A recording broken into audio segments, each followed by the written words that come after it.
Hello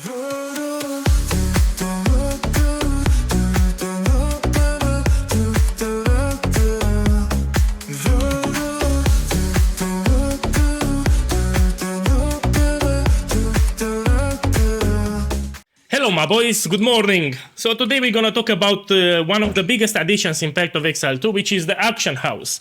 So GGG talked about this implementation actually 8 months ago or more, where they revealed that in Path of Exile 2 we will have a trading system similar to an auction house, and they actually implemented this thing even in Path of Exile 1. So we do have access to the auction house in Path of Exile 1.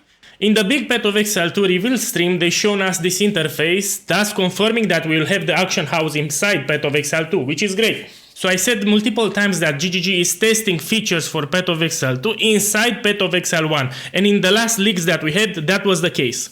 From the reveal stream, we can see that we can access the auction house via Alva, which is an NPC that we can also find in Path of Exile 1.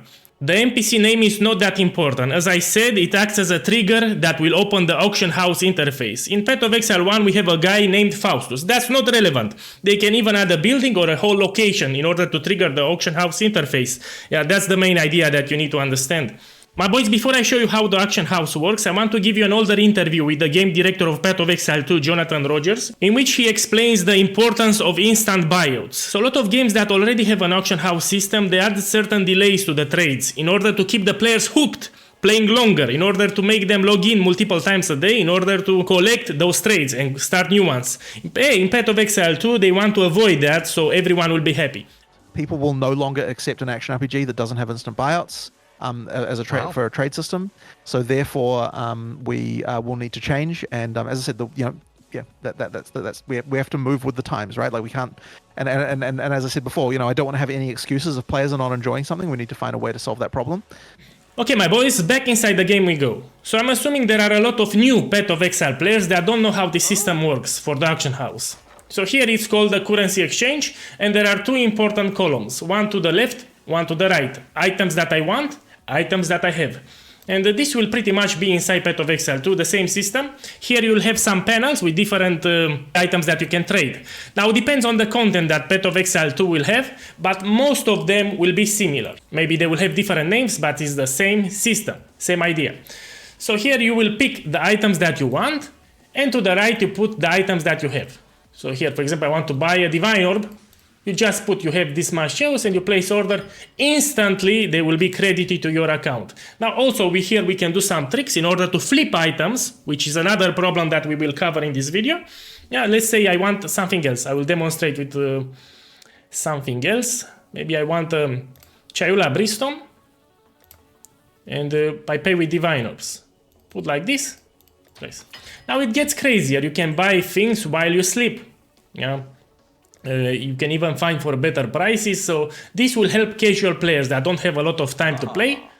Now we need to talk about flippers. So item flipping is a thing. Even in World of Warcraft, if you remember, there were people standing in front of the auction house, flipping items on the market, controlling the economy. GGG did something to prevent or minimize this problem using gold. So we have a gold system that helps with flipping on the auction house. So a new player cannot create a fresh character in order to flip items, because he will need gold in order to post those items. And this gold, it's account bound. You cannot trade it. So you need to play the game, especially the end game, in order to get great amounts of gold, so you can post things on the auction house in order to buy and to sell. This is very smart from GGG. You need to reach the end game in order to get large amount of golds. Why is that? I need to stress that this gold that you get, it's influenced by the area level. So let's say you start in the campaign phase and you clear some monsters, you will get way less gold than doing the actual end game. Yeah, let me demonstrate. If I'm gonna kill here some monsters, this is Path of Exile 1 by the way, should drop some gold. Should drop some gold, I said. Where's my gold? Give me the gold! Oh shit, it doesn't drop any gold. Look, 2 gold. You see, this is nothing. So this prevents players from flipping too early on the market. In order to get much more gold than this crap, they will need to do higher acts in the campaign or end game stuff. For example, let's go here to Act 10 in Path of Exile 1, I repeat. You will see when I kill monsters, they will drop more gold. So not 2 free, they will give more. I think I pressed the wrong button on my keyboard because my minimap is zoomed a lot. That's not the case. Look, now it dropped 91.59. This it's influenced by the area level here. It's also influenced by the monster rarity.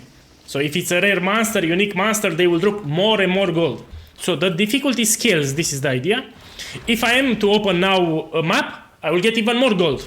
If I am to open an end game map, you know, here we have a mapping system in Path of Exile 1. If you're gonna, the higher the difficulty, the area level of the map, the more gold you get. And this prevents botting. Yeah, for example, scripts. I need to stress that GGG has a harsh system that punishes hard. They detect the botters and instant ban. That's why I stopped playing Diablo 2, for example. In Diablo 2, there are a lot of abusers. I won't go into that, but in Path of Exile 1, you won't see that problem.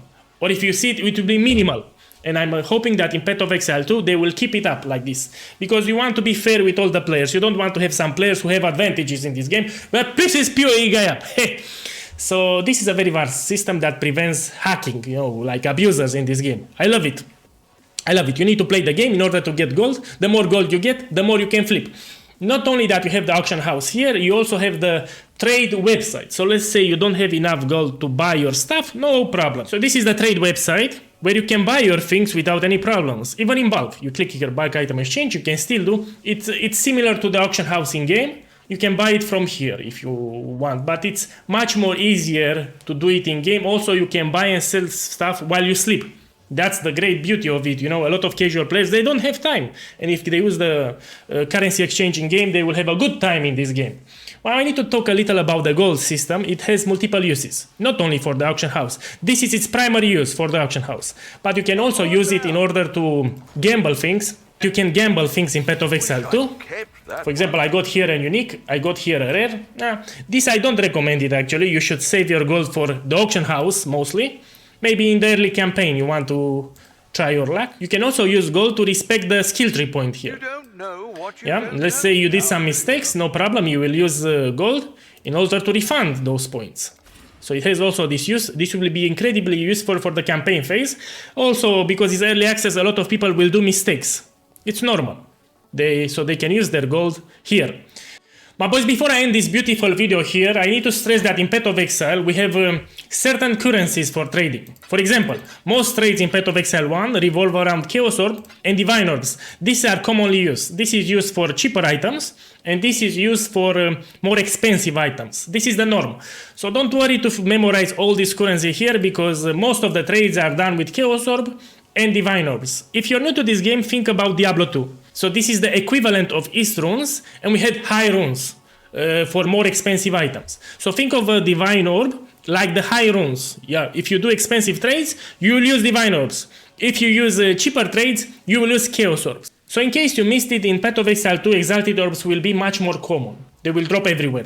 This is the idea. So we don't know yet if Chaos Orb will be the norm or Exalted Orbs. But the idea that you need to go home it, that you don't need to worry about all the currency from Path of Exile. In Path of Exile 1, if you want to buy something, most of the times you'll put Chaos Orb. Yeah? And this is how you buy your stuff. Here for currency, maybe you want some essences. You can put Chaos Orb for smaller trades, or you can put, if you're more rich, you will put Divine Orbs for larger trades. And you also need to know the prices. For example, this is a scam. So here I'm paying 1 Divine Orb for 1 cheap essence. Yeah, this comes with experience. You will get scammed, you will get bad deals when you start the game. You know, you will do it like pure guy now. You press orders here. Oh, what do you know?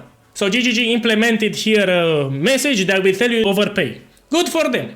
So here GGG tells you if you still want to place order or you want to cancel because this it's a bad deal for you. Oh, kudos to GGG. Who knew that? Enjoy the rest of the day and see you in Path of Exile 2. Good luck.